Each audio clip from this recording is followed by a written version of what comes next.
It was 3 in the morning. The candles had burned down to nothing, and the great house on Grosvenor Square was silent as a grave. Cecilia knew that if she were caught, it wouldn't just mean prison, it would mean the gallows. She wasn't a guest. She wasn't invited. She was a ghost in a silk dress. She couldn't afford slipping into the ballroom to steal back the one thing that could save her life. She thought she was alone. She thought she was invisible. But she was wrong. The Duke of Blackwood hadn't gone to bed. He was sitting in the shadows of the gallery, watching her every move. And he wasn't about to call the guards. He had a much darker plan in mind. The floorboards of Stirling Manor were made of ancient oak, seasoned by 200 years of family secrets, yet to Cecilia Vane they felt like eggshells. Every step she took in her satin slippers threatened to crack the silence of the sprawling London estate. It was October 1884. The fog outside was thick enough to chew pressing against the high arched windows of the ballroom, turning the moonlight into a bruised, milky haze. Inside, the air smelled of stale beeswax, dying lilies, and the lingering metallic scent of expensive champagne from the party that had ended hours ago. Cecilia paused by a marble bust of a Roman senator, her breath hitching in her throat. She wasn't supposed to be here. Technically, she wasn't supposed to exist in this world at all anymore. 3 years ago, Cecilia Vane had been the belle of the season, the daughter of a respected earl. Now, she was a seamstress living in a rat-infested boarding house in Whitechapel. A woman erased from society by her father's scandalous suicide and the financial ruin that followed. But tonight, she had to return to the world that had rejected her. She smoothed the skirts of the emerald green gown, a dress she had stitched together herself from scraps discarded by a wealthy client. It fit her perfectly, but it felt like a costume. She scanned the vast, empty ballroom. Her target wasn't the silver on the tables or the jewels left behind. It was the small mahogany writing desk tucked into the alcove near the library entrance. Rumour had it that Alistair Stirling, the Duke of Blackwood, kept his most private correspondence there before moving it to his vault in the morning. And in that stack of correspondence sat a letter written by her father just hours before he died, a letter that proved he hadn't embezzled the regiment's funds, but had been framed by a man who now sat in the House of Lords. Cecilia moved. She crossed the dance floor, the ghostly echo of waltzes playing in her mind. She reached the desk. Her fingers trembled as she pulled a hairpin from her intricate updos. She wasn't a thief by trade, but desperation was a powerful teacher. She jiggled the lock. Click! The drawer slid open with a soft hiss. Cecilia's heart hammered against her ribs like a trapped bird. She rifled through the papers. Invitations, bills of sale, a deed for a horse. And there it was, the distinctive blue wax seal of the Vane family. Tears pricked her eyes. I found it. She snatched the letter, clutching it to her chest. She turned to leave her mission complete. I wouldn't use that door if I were you. A voice drawled from the darkness above. The latch is rusted. It tends to squeal. Cecilia froze.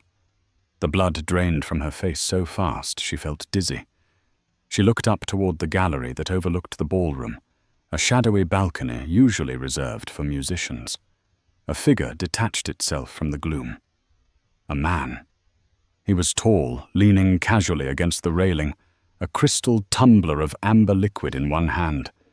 Even in the dim light, the sharp, aristocratic lines of his face were unmistakable. Alistair Stirling, the Duke of Blackwood.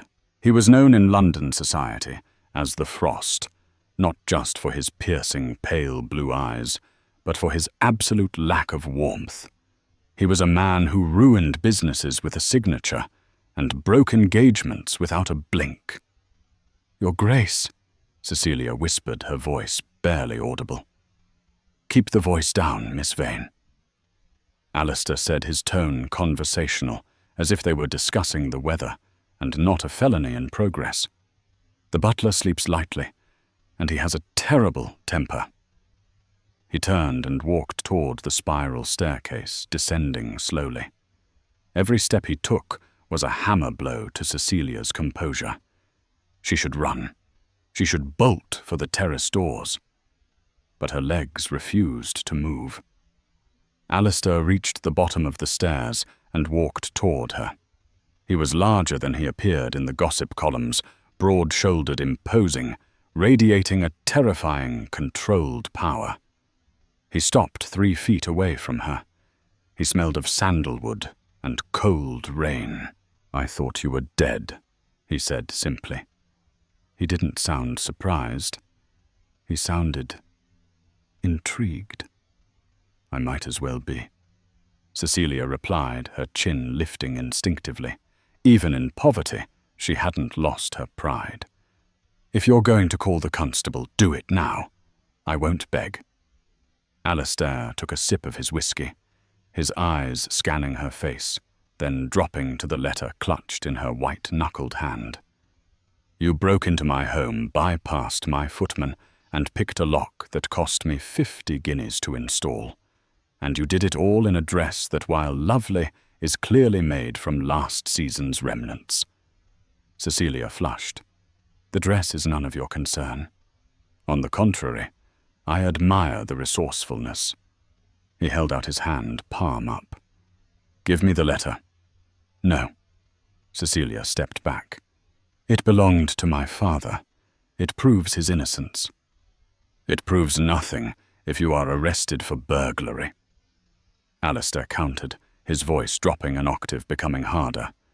"Give it to me, Cecilia, or I ring the bell and you spend the rest of your youth in Newgate prison." It was a bluff. It had to be. But looking into his eyes, she saw no mercy. Slowly, with shaking hands, she placed the envelope in his palm. Alistair didn't look at it. He slipped it into the inner pocket of his smoking jacket. "You want this letter?" "It is my life," she said, her voice breaking. "Then you shall have to earn it back." Alistair stepped closer, encroaching on her personal space, until she had to tilt her head back to look at him. "I have a problem, Miss Vane, a political problem. My family is pressuring me to marry a woman from the Habsburg line, to secure a trade deal, a match that would be disastrous for my personal freedom. I need a distraction. I need a scandal so potent that no respectable foreign royal would dare marry me." Cecilia stared at him. "What are you saying? I need a fiancé," Alistair said, a cold smile touching his lips. "Someone unsuitable, someone with a ruined name, but noble blood. Someone desperate enough to agree to a devil's bargain." He leaned down, whispering into her ear. "Pretend to be my future duchess for 3 months. Shock the ton. Make them hate the idea of us. Once the Habsburgs withdraw their offer, I will return your father's letter, and I will give you £5,000 to start a new life, anywhere in Europe." Cecilia's mind reeled. £5,000 was a fortune. The letter was her salvation. But to pretend to love this cold, ruthless man, to step back into the spotlight that had burned her. "And if I refuse?" she asked. Alistair swirled his whiskey. "Then I scream, 'Thief!' and the police will be here in 5 minutes." Cecilia looked at the door, then back at the Duke. She saw the trap closing around her. She had walked into the ballroom a thief, but she was about to leave as something much more dangerous. 3 months, she whispered. Alistair raised his glass in a mock toast. "Welcome to the family, my dear. The carriage ride from Grosvenor Square to Cecilia's squalid lodging in Whitechapel was silent, save for the rhythmic clatter of hooves on cobblestones.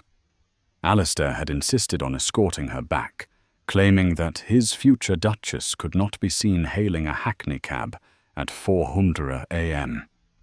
Inside the velvet-lined interior of the Duke's personal carriage, Cecilia sat as far away from him as possible. She watched the city transform through the window, from the clean, gaslit streets of Mayfair to the dark, soot-stained alleys of the East End. "You live here?" Alistair asked, his nose wrinkling slightly as they pulled up to a crumbling brick building with a broken front step. "It is what one can afford when the Crown seizes one's inheritance." "Your Grace," Cecilia said sharply. She reached for the door handle. "Alistair," he corrected. "If we are to convince London we are madly in lust, you cannot call me Your Grace." "I am not in lust with you," she snapped. "I am being blackmailed by you." "Potato, potato," he murmured. "Pack your things. You move into Blackwood House tomorrow. Noon." "I can't just leave," Cecilia protested. "I have obligations." "You mean your job at the textile mill? I bought the mill this morning." Cecilia froze her hand on the latch. She turned to stare at him, horror dawning on her face. "You what?"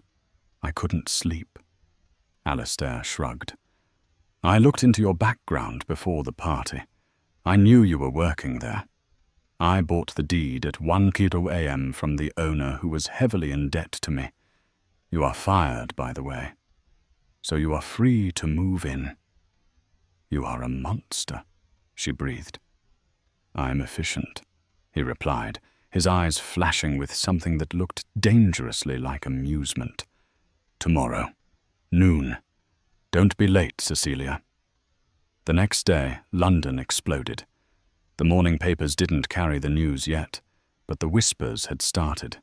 By the time Cecilia arrived at the servants' entrance of Blackwood House, refusing to use the front door out of habit, the staff was already buzzing. She was met by the housekeeper, Mrs. Galloway, a stern woman with a face like a dried apple.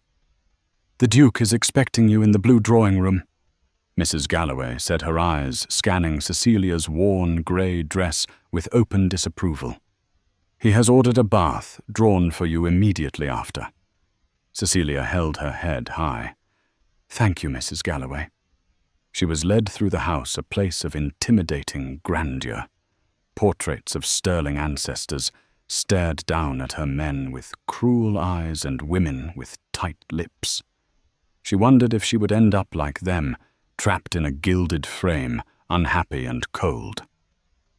When she entered the blue drawing-room, Alistair was standing by the fireplace. But he wasn't alone. Sitting on the sofa sipping tea with the delicacy of a viper was a man Cecilia recognized instantly, a man she had hated for 3 years. Lord Amon. He was the man who had accused her father of theft, the man who had taken her family's estate. And now he was sitting in Alistair's drawing-room laughing. Cecilia stopped dead in the doorway. The colour drained from her face. Alistair looked up. He saw her reaction, saw the trembling of her hands. He didn't smile. He stepped forward, placing himself smoothly between Cecilia and Lord Amon. "Ah, Cecilia," Alistair said, his voice loud and warm, a fake warmth that sickened her. "You've arrived." Lord Amon turned. His beady eyes widened as they landed on her. He stood up slowly, setting his teacup down with a clatter. "Miss Vane, I thought you were... Surely you are not employed here." "She is not employed, Amon," Alistair said, walking over to Cecilia and wrapping a heavy arm around her waist. He pulled her flush against his side. His grip was iron, warning her not to pull away. "Cecilia is my guest, and my fiancée." The silence that followed was heavy enough to crush bones. Lord Amon's mouth opened and closed like a fish. "Fiancé Duke, surely you jest. This woman is the daughter of a traitor. She is penniless. She is the future Duchess of Blackwood." Alistair cut him off, his voice dropping to that dangerous icy whisper. "And you will address her with the respect that title demands, or you will never set foot in any club in London again." Do I make myself clear? Cecilia looked up at Alistair. For the first time, she saw something other than calculation in his face. She saw protection. It was an act she knew. It was part of the deal. But seeing Lord Amon turn pale, seeing the man who destroyed her life cower before Alistair gave her a rush of dark satisfaction she hadn't expected. "Of course, Your Grace," Amon stammered. "My apologies. I was just surprised." "Leave us," Alistair commanded. Amon scrambled to grab his hat and cane, shooting one last venomous look at Cecilia before hurrying out the door. As soon as the door clicked shut, Alistair released her. He stepped away immediately, as if touching her had burned him. "Why is he here?" Cecilia demanded, her voice shaking. "You associate with him." "Keep your friends close, and your enemies closer," Alistair said, walking back to the fireplace. "Amon is the one pushing for the Habsburg marriage. He wants me out of the country. He wants control of the trade routes I manage." "He framed my father," Cecilia said. "The letter you took from me proves it." Alistair turned to look at her. His expression was unreadable. "I know." Cecilia blinked. You know. I read the letter, Cecilia, before you stole it back." "Then why didn't you help us 3 years ago?" she cried out. "You could have saved him." "I didn't have the letter 3 years ago," Alistair said quietly. "I only found it in my father's archives last week. The old Duke, my father, was working with Amon. They destroyed your father together." The room spun. Cecilia grabbed the back of a chair to steady herself. "Your father and Amon." "Yes," Alistair said. "My legacy is built on the bones of your family, Cecilia. That is why I didn't have you arrested last night. That is why I offered you this deal." He walked toward her again, stopping just inches away. "I don't just want to avoid a marriage," Alistair admitted, his blue eyes burning with a sudden intense fire. "I want to destroy Lord Amon, and I want to dismantle my father's corrupt empire. But I cannot do it alone. I need someone who hates them as much as I do." He held out his hand again, just as he had in the ballroom. "I'm not just asking you to play a part, Cecilia. I'm asking you to help me burn them all to the ground. Are you in?" Cecilia looked at his hand. This wasn't just a charade anymore. It was revenge. She placed her hand in his. "I'm in." The following week was a blur of silk satin and pins. Alistair had not been exaggerating about his efficiency. He hired the most exclusive modiste in London, Madame Leclerc, and paid her triple her usual rate to work exclusively on Cecilia. For 3 days, Cecilia stood on a pedestal in the morning room, while seamstresses swarmed around her like bees. Alistair was often present, sitting in a wing-back chair, with a newspaper occasionally glancing up to offer a curt critique. "Too frilly," he remarked on a pink day dress. "She is a woman, not a confection. Darker colors, emerald sapphire, midnight blue.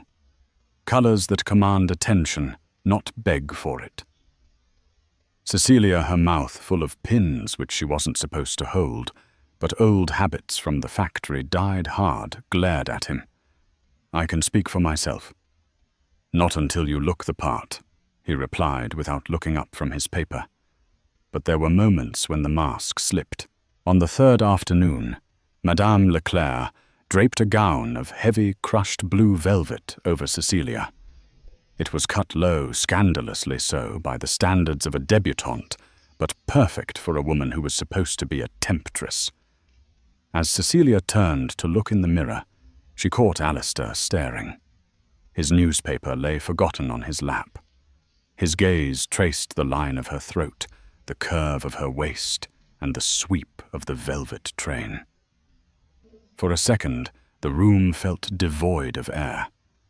The look in his eyes wasn't the calculating stare of a conspirator. It was the hungry, stunned look of a man seeing the sun after a long winter. He cleared his throat abruptly, standing up. "That will do. We attend the Wetherby Ball tonight." The Wetherby Ball was the first major event of the autumn season. It was the Lion's Den. When the Blackwood carriage arrived, the line of vehicles stretched down the block. Rain slicked the cobblestones, reflecting the gas lamps like spilled oil. Inside the carriage, Cecilia's hands were shaking so badly she couldn't clasp her bracelet. "Let me," Alistair said. He took her wrist. His fingers were warm, his touch surprisingly gentle. He fastened the diamond bracelet, a family heirloom worth more than the entire street she had lived on in Whitechapel. "Listen to me," he said, not letting go of her hand. "Tonight you are not Cecilia Vane, the disgraced daughter. You are the woman who brought the Duke of Blackwood to his knees. You hold the power. If they whisper, you laugh. If they stare, you stare back until they look away. Do not apologize for your existence." Cecilia looked into his pale blue eyes. "And if Lord Eamon is there, then we make him regret it." They entered the ballroom at the top of the grand staircase. The major domo slammed his staff against the floor. "His Grace the Duke of Blackwood, and Miss Cecilia Vane." The silence was instantaneous. 300 heads turned. The orchestra faltered, missing a beat before recovering. The cut direct, the ultimate social snub, hung heavy in the air. Duchesses raised their fans to whisper behind them. Men adjusted their monocles, their eyes wide with shock. The Vane girl, the traitor's daughter, here with Blackwood. Cecilia felt the weight of their judgment like a physical blow. She wanted to shrink. She wanted to run. Then Alistair did something that wasn't in the script. He didn't just offer her his arm. He took her hand and raised it to his lips, kissing her knuckles in full view of the assembly. It was an intimate, possessive gesture that claimed her undeniably. "Shall we?" he murmured against her skin. He led her down the stairs, not rushing, forcing the crowd to part for them like the Red Sea. They walked straight to the center of the floor, just as a waltz began. "I don't know if I can do this," Cecilia whispered as he pulled her into the dance frame. His hand on her waist was firm, burning through the velvet of her dress. "Look at me," Alistair commanded. "Ignore them. There is no one in this room but us." They began to move. Cecilia was rusty. She hadn't danced in 3 years. But Alistair was a master. He led her with a strength that made it impossible to stumble. He swept her through the turns, spinning her until the faces of the judgmental crowd blurred into a smear of color. "They hate us," she said, catching a glare from a dowager countess. "Good." Alistair smirked, the expression making him look devastatingly handsome. "Let them hate. It means they are paying attention. The Habsburg ambassador is by the punch bowl. He looks like he's swallowed a lemon. The engagement will be dead by morning." "Is that all this is to you?" Cecilia asked, a sudden pang of hurt striking her chest. "A strategy." Alistair spun her again, pulling her closer than propriety allowed. His face was inches from hers. "It was a strategy, Cecilia. Strategy. Now, I am not so sure." The music swelled to a crescendo. For a moment, suspended in the turn, Cecilia forgot about the lie. She forgot about the money. She only felt the strength of his arms and the intensity of his gaze. She felt safe.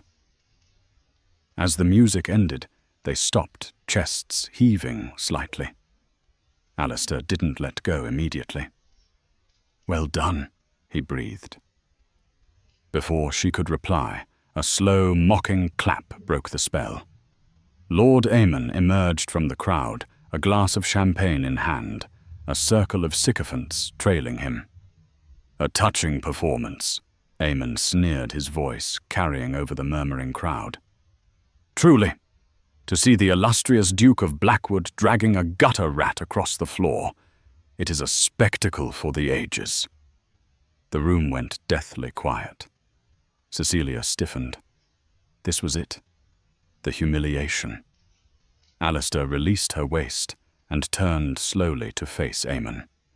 His face settled into the mask of the frost. The temperature in the room seemed to drop 10 degrees. "Careful, Aemon," Alistair said softly. "You are speaking of my future wife." "Wife?" Aemon laughed. "Come now, Sterling. We all know what this is. You picked up a stray to warm your bed. Tell me, Miss Vane, how much is he paying you, or are you doing it for the same rate you charge down at the docks?" The insinuation was vile. A collective gasp went through the room. Cecilia stepped forward before Alistair could move.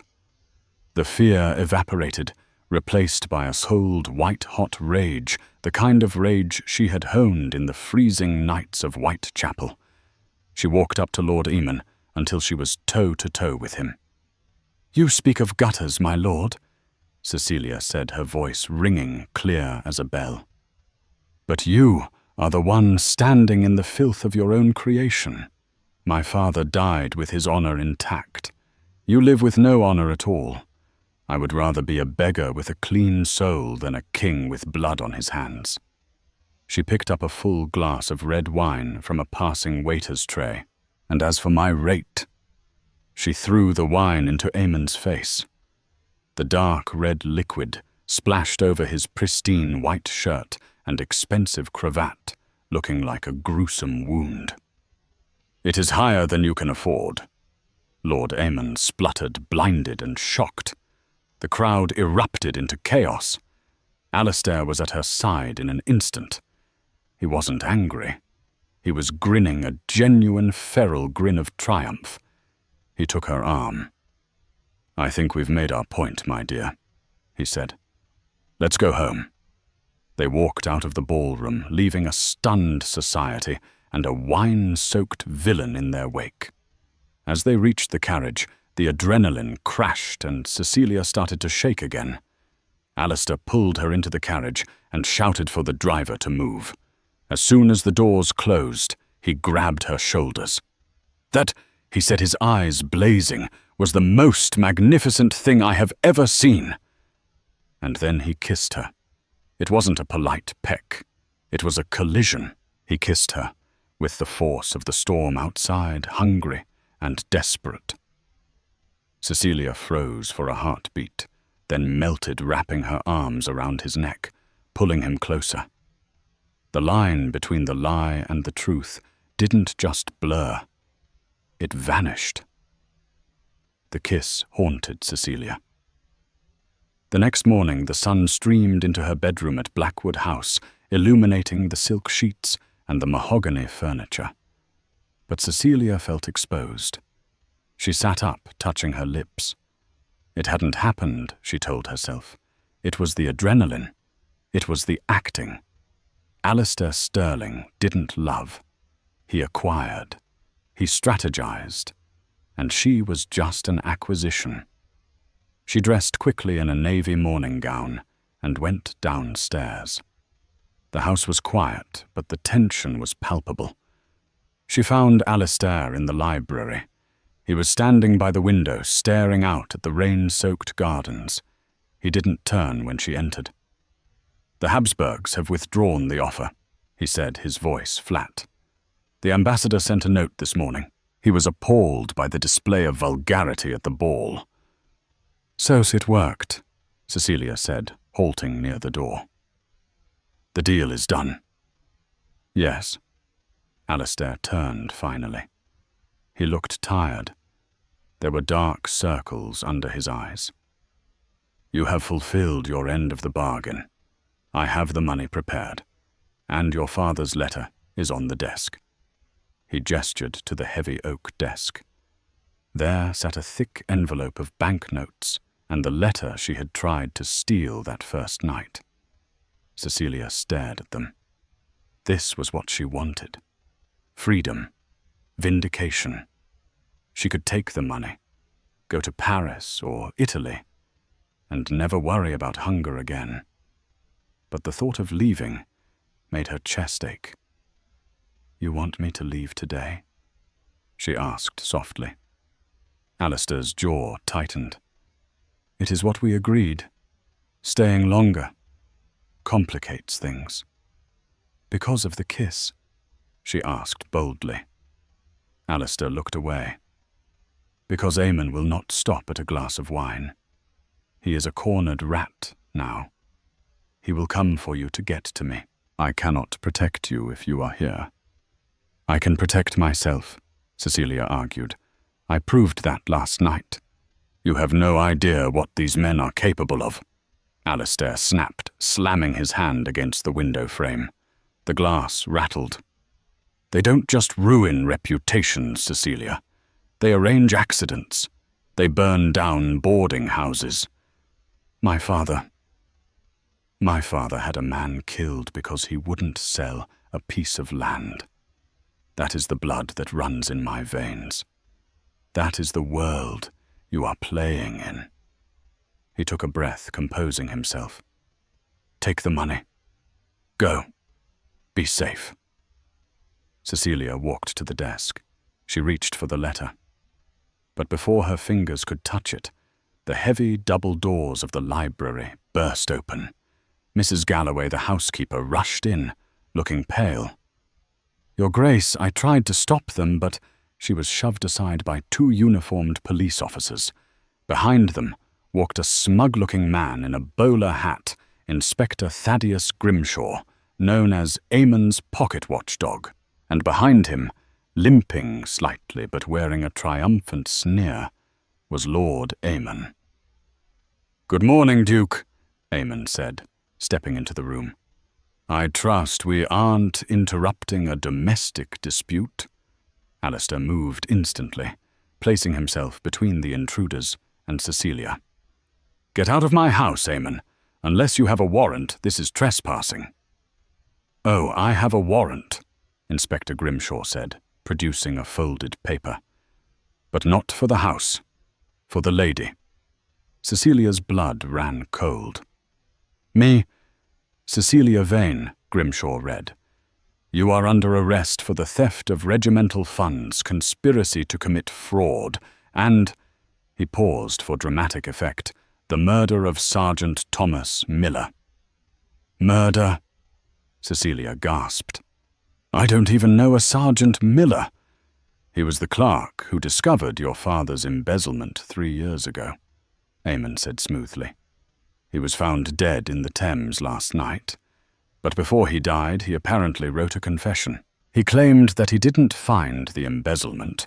He claimed he helped you and your father hide it, and that you silenced him to keep the secret." "That's a lie," Cecilia screamed. "My father was innocent." "You killed him. Evidence says otherwise." Eamon shrugged. "We found a locket belonging to you in the sergeant's pocket." He held up a small silver locket. Cecilia gasped. It was hers.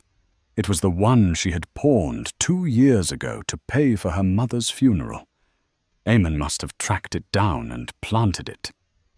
"Take her," Eamon ordered. The police stepped forward. "No!" Alistair roared. He lunged, grabbing the first officer by the collar and throwing him back. It was a shocking display of violence for a duke. He reached for a pistol mounted on the wall display. "Alistair, don't!" Cecilia cried out. "If he drew a weapon on the police, he would hang." "Step away from the gun, your grace," Grimshaw warned, his hand drifting to his own truncheon. "Unless you want to join her in the cell." Alistair froze his hand inches from the antique revolver. He looked at Cecilia. He was the Duke of Blackwood, one of the most powerful men in England, and yet in this room with the law twisted against him, he was powerless. "It's a frame-up," Alistair growled. "You know it is." "Prove it in court," Eamon smiled, "although trials can take months, and Newgate Prison is so drafty this time of year. Many prisoners don't survive the wait." He was threatening to kill her in prison. Cecilia stepped forward, head high. "I will go." "Cecilia, no," Alistair said, his voice cracking.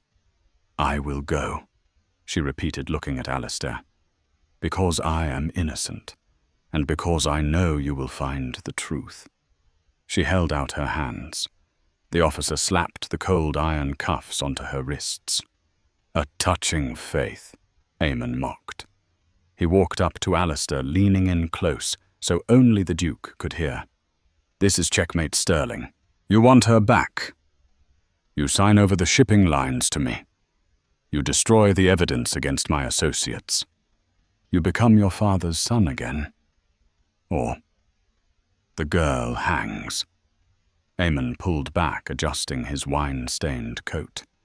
"Take her away." Cecilia was dragged out of the library. She looked back one last time to see Alistair standing amidst the ruin of his plans. He wasn't moving. He wasn't shouting. He was standing perfectly still, his hands clenched into fists so tight his knuckles were white. But his eyes were no longer those of a man playing a game. They were the eyes of a man who was about to burn the world down. As the police carriage rattled away, taking Cecilia toward the horrors of Newgate, Alistair turned back to the empty room. He walked to the desk, picked up the crystal decanter of whiskey, and hurled it into the fireplace. The alcohol hit the embers and exploded in a roar of blue and orange flame. "Mrs. Galloway!" he bellowed, his voice shaking the walls. The housekeeper appeared, trembling. "Send a telegram to Paris," Alistair commanded, his voice devoid of humanity, cold as the grave. "To my brother. Tell him to come home. Tell him war has been declared."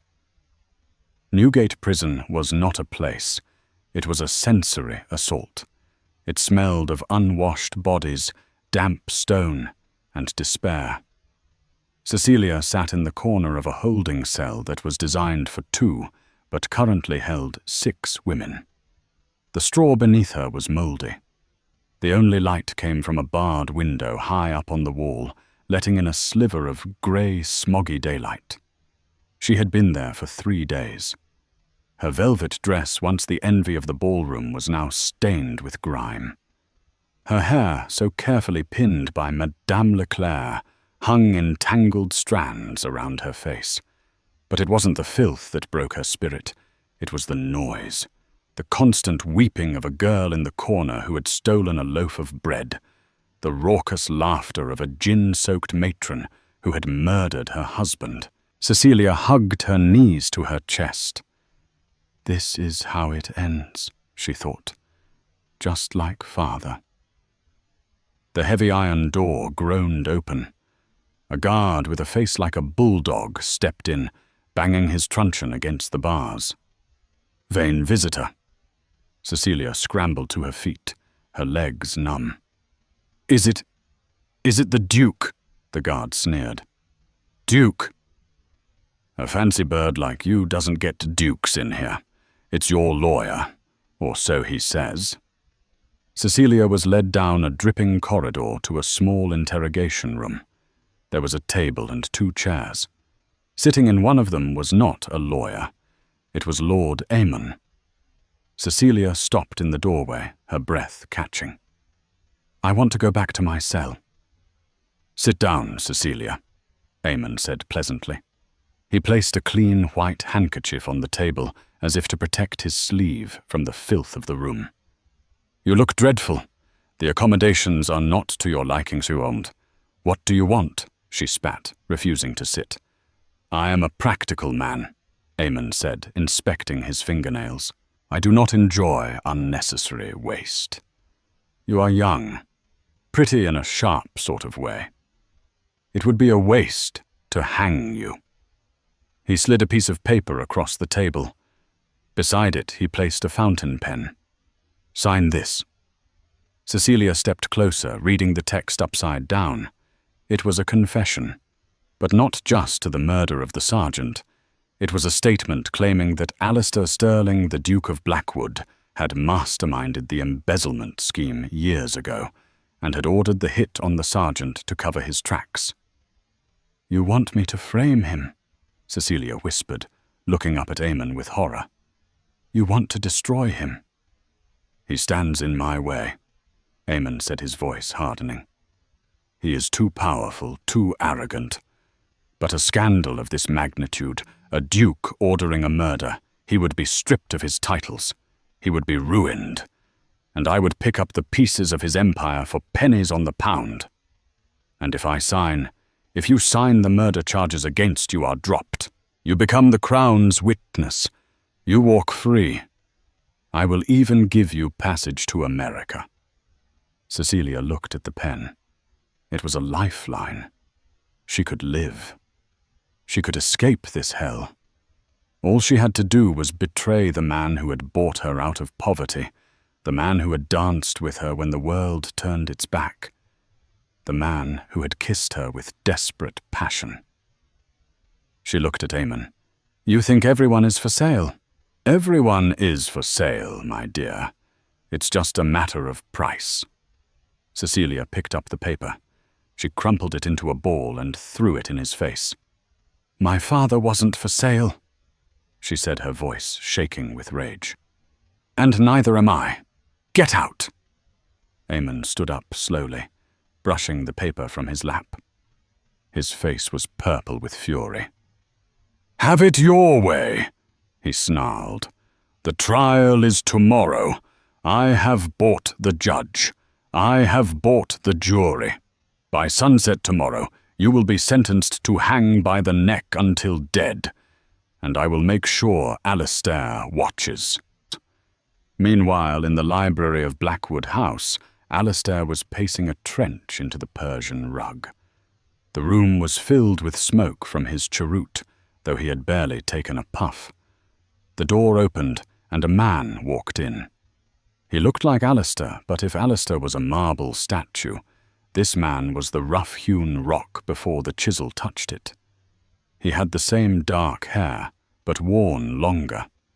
He had the same blue eyes, but they were wilder, crinkled at the corners from squinting at the sun. He wore a leather duster coat that smelled of salt water and gunpowder. This was Dominic Sterling, the younger brother, the outcast, the man Alistair hadn't spoken to in 5 years. "Nice place," Dominic drawled, kicking a mud-caked boot onto a velvet ottoman. "Still smells like repression and old money." "I don't have time for your wit, Dom," Alistair said, stopping his pacing. "I need your particular set of skills." "So I gathered from the telegram. War declared." "Very dramatic." Dominic poured himself a drink without asking. "You usually fight your wars with lawyers and banknotes. Why call me unless you need someone killed or something stolen?" "Stolen," Alistair said. Dominic raised an eyebrow. "Intriguing. What is the prize, the crown jewels?" "A ledger from Lord Amon's private safe." Dominic whistled low. "Amon. The Viper. His townhouse is a fortress, and his safe is likely a newer model. Milner or Chubb, hard to crack. Can you do it? For you know. Dominic took a sip of whiskey. You cut me off, remember, exiled me to the colonies because I embarrassed the family name. I sent you away because Eamon was going to have you arrested for that duel. Alistair shouted, his composure finally cracking. I saved your life. You controlled my life, Dominic shouted back. The two brothers stared at each other, the air crackling with years of unspoken resentment. Alistair took a deep breath. He walked over to the mantel and picked up a miniature portrait. It was a painting of Cecilia done just days ago by a visiting artist. Her name is Cecilia, Alistair said quietly. He framed her for murder. She hangs in 2 days if we don't find proof that Eamon cooked the books. The proof is in that safe. Dominic walked over and looked at the portrait. She's beautiful, and I assume she is not just a charity case. She is everything, Alistair admitted, his voice rough. If she dies, Dom, I burn this house down myself. I am done with the title. I am done with the legacy. I just want her back. Dominic looked at his brother. He had never seen Alistair like this. The frost had melted. Dominic sighed and downed his drink. Well, I always did hate Eamon, and I've been itching to break into a Milner safe. He clapped Alistair on the shoulder. Get me the floor plans, and a crowbar. We have a heist to plan. The Old Bailey was packed. It was the trial of the decade. The fallen debutante accused of murder. The gallery was filled with society rubberneckers, journalists with pencils poised, and commoners who smelled blood in the water. Cecilia stood in the dock. She had been allowed to wash, but she refused the fresh dress Eamon had mockingly sent her. She wore her stained velvet gown, a symbol of her fall.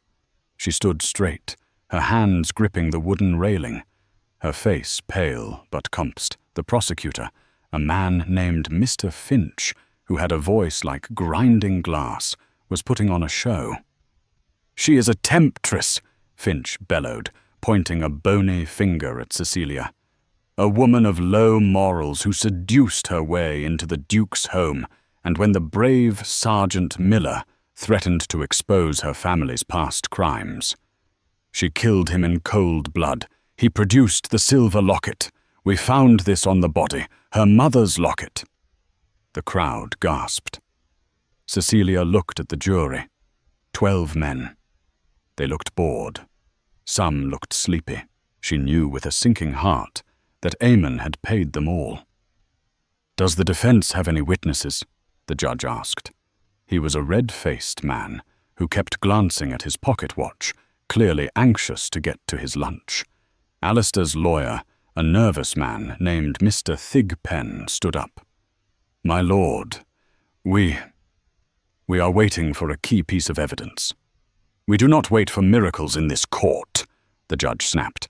If you have no witnesses, we move to closing arguments. I am a witness. The doors of the courtroom banged open. Alistair Sterling strode in. He was dressed not in his usual dark suits, but in the full formal regalia of a duke, complete with the sash of the Order of the Garter. He looked like a king coming to claim his kingdom.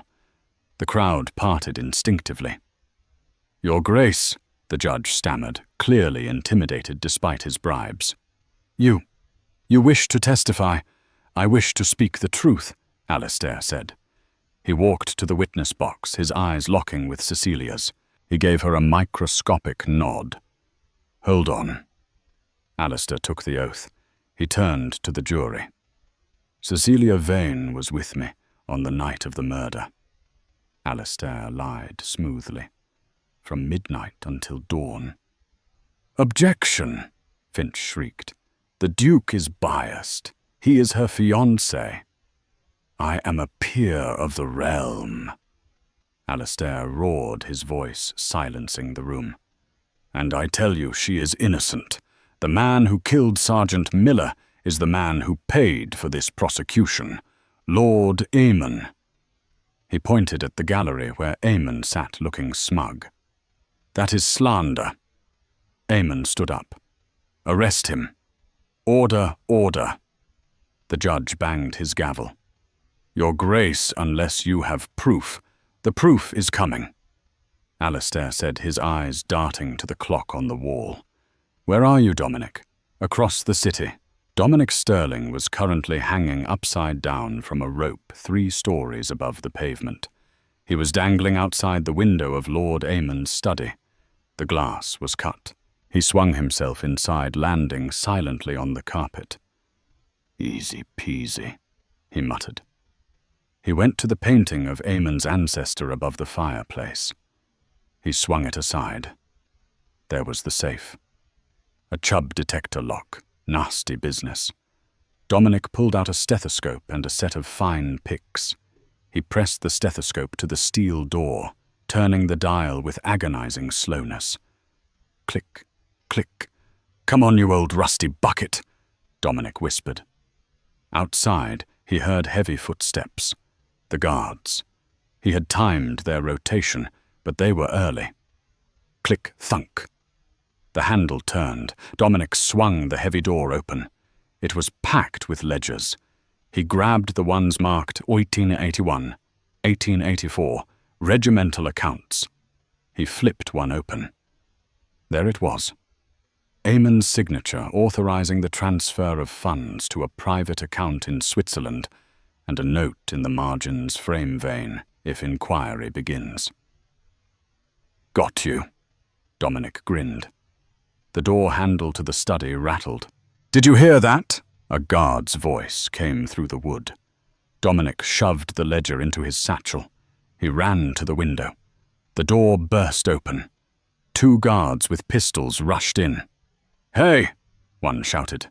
Dominic tipped his hat. "Gentlemen!"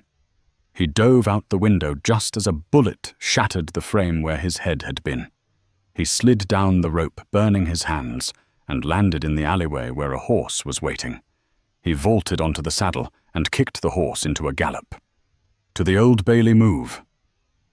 Back in the courtroom, time had run out. "The jury has deliberated," the foreman announced. They hadn't even left the box. "We find the defendant, Cecilia Vane, guilty of murder." Cecilia closed her eyes. A single tear escaped. "No," Alistair shouted. He vaulted the railing of the witness box, rushing toward the dock. 2 bailiffs grabbed him, but he threw them off like rag dolls. He reached Cecilia, gripping her hands through the bars. "I won't let them take you," he vowed. "It's over, Alistair," she whispered. The judge put on a black cap, the symbol of a death sentence. "Cecilia Vane, you are hereby sentenced to be taken from this place to a place of lawful execution, and there be hanged by the neck until you are dead." Bang! The double doors of the courtroom didn't just open. They were kicked in. Dominic Sterling stood there, chest heaving, covered in soot, waving a leather-bound book in the air. "I object," Dominic yelled, his voice cracking with exhaustion. "Who is this madman?" the judge demanded. "I am Dominic Sterling," he panted, walking down the aisle. "And I have the reading material you've been looking for." He slammed the ledger onto the prosecutor's table. "Read it," Dominic commanded. "Page 54, Eamon's handwriting, confessing to the embezzlement. And look at the date on the last entry. 3 days ago. Payment to Thug for Miller disposal. Signed, Eamon." The courtroom erupted. Journalists were scrambling over benches to see the book. Finch, the prosecutor, looked at the ledger, his face turning pale grey. He looked up at the judge. "My lord, this appears to be genuine." Lord Eamon in the gallery tried to slip away toward the exit. "Stop that part, man!" Alistair shouted, pointing a finger at his enemy. Two burly members of the public, caught up in the mob mentality, tackled Eamon before he could reach the door. The judge looked at the ledger, then at the rioting crowd, then at the Duke of Blackwood, who looked ready to tear the building apart, brick by brick. He realized the tide had turned. Self-preservation kicked in. "The verdict is set aside." The judge banged his gavel. "Bailiffs seize Lord Eamon Miss Vane. You are released immediately." The guard unlocked the dock. Cecilia didn't walk out. She fell out, her knees giving way. Alistair was there. He caught her before she hit the floor. He scooped her up into his arms, burying his face in her neck. "I have you," he whispered, his voice trembling violently. "I have you, Cecilia. You're safe." Cecilia clung to him, sobbing into his sash. Over Alistair's shoulder, she saw Dominic leaning against a pillar, winking at her. "Let's go home," Alistair said, lifting her high. He carried her down the center aisle, past the cheering crowd, past the screaming Eamon, who was being handcuffed, and out into the cool, clean air of London. But the story wasn't quite over. The danger had passed, but the truth of their hearts, the lie that had become real, still had to be faced. 3 days after the trial, Blackwood House was peaceful for the first time in a century. Lord Eamon was in the Tower of London, awaiting his own trial, and Dominic had finally stopped drinking all the vintage brandy, having accepted the position of estate manager. But in the master suite, Cecilia was packing. Her meagre belongings and the few new dresses Alistair had insisted she keep were neatly folded in a trunk.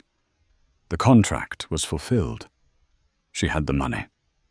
She was free. She clicked the latch of the trunk shut and turned around, only to find Alistair standing in the doorway. He looked devastatingly weary, but his eyes were clear. "Going somewhere?" he asked, his voice tight. "The deal is done, Alistair," Cecilia said, though the words tasted like ash. "You have your reputation back. I have my freedom. We agreed." Alistair walked into the room. He didn't stop until he was standing right in front of her, blocking her path to the door. "We agreed to a business arrangement," he said softly. "But you and I both know that contract burned up the moment you walked into the ballroom." He reached into his pocket. He didn't pull out money. He pulled out the silver locket, her mother's locket that the police had returned. He fastened it around her neck, his fingers lingering on her skin. "You came into my house to steal a letter," Alistair whispered, leaning his forehead against hers. "But you are the most skilled thief I have ever met, Cecilia, because without me even noticing, you stole my heart right out of my chest." Cecilia looked up at him, tears welling in her eyes. "I'm just a seamstress, Alistair. You are a duke." "I'm a man who was lost in the dark until you broke a window and let the light in," he countered. He dropped to one knee, ignoring the gasp Cecilia let out. He took her hand, pressing a kiss to the palm. "I don't want a fake fiancé anymore. I want the real thing. I want the woman who throws wine at villains and saves my soul. Marry me, Cecilia. Not for a deal, but because I love you." Cecilia looked at the trunk, then down at the man who had risked everything for her. The choice was the easiest she had ever made. "I'm keeping the money, though," she joked through her tears. Alistair laughed, a sound of pure joy. "Keep it all. Just keep me." "Yes," she whispered, pulling him up to kiss him. "Yes." And that is the story of Cecilia and Alistair. It started with a break-in at midnight and ended with a love that brought down a corrupt empire. It's a reminder that sometimes the things we think are mistakes, like a thief in the night, are actually destiny knocking at the door. They proved that your past doesn't define you. It's what you're willing to fight for that matters. I hope you enjoyed this journey into the fog-covered streets of Victorian London. If this story moved you, please hit that like button. It really helps the channel grow. And I want to hear from you in the comments. If you were Cecilia, would you have forgiven Alistair for his family's past? Or would you have taken the money and run? Let me know down below. Don't forget to subscribe and ring the notification bell so you never miss a new story. We have a heart-pounding Wild West romance coming up next week that you won't want to miss. Thanks for watching, and I'll see you in the next chapter.